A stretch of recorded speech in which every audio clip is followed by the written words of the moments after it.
Toubactu officiel bis ni ki tey daal jàpp leen dootu leen amati benn jaaxle si wàllu info bu gaaw toujours.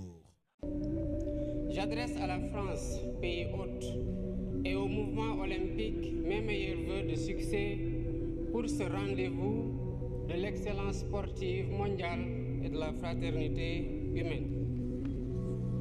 En nous réunissant ici sous le sceau, sous la bannière de l'olympisme, nous faisons vivre la tradition antique de la trêve olympique, célébrant les idéaux de paix, de sécurité et de compréhension mutuelle entre les peuples. Cette tradition nous rappelle que le sport n'est pas que compétition. Il est aussi une humanité qui rassemble les peuples au-delà de leurs frontières et de leurs différences. C'est tout le sens de la résolution de l'Assemblée générale des Nations unies sur l'édification d'un monde pacifique et meilleur grâce au sport et à l'idéal olympique.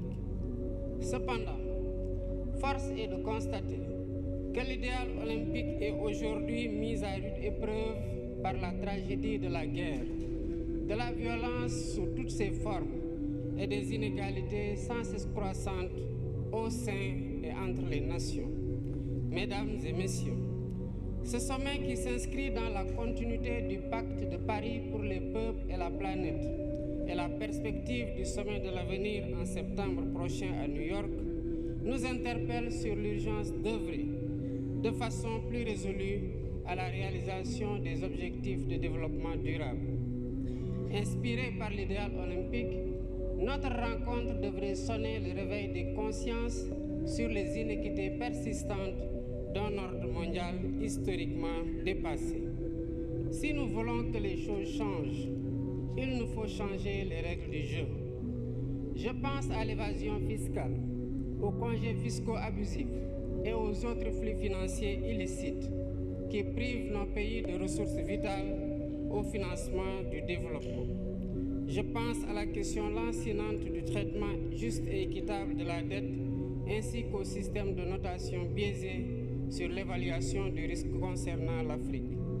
Je pense aux conditions inéquitables de la transition énergétique, quand certains partenaires interdisent le financement à l'étranger de sources d'énergie fossiles, y compris le gaz, alors qu'ils continuent d'utiliser eux-mêmes des sources beaucoup plus polluantes comme le charbon.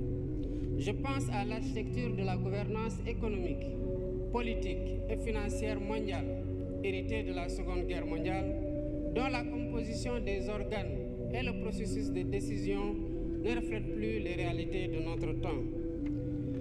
À maintes reprises et à juste titre, le secrétaire général des Nations Unies a alerté sur le risque de fragmentation d'un système international obsolète et non inclusif.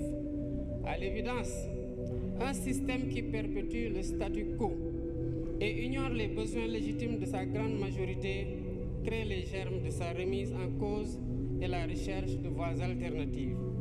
La mutation du groupe des BRICS en un sud global plus large montre à quel point le système international est contesté et combien il urge de le réformer pour le rendre plus inclusif, plus juste, plus transparent dans l'intérêt compris de tous.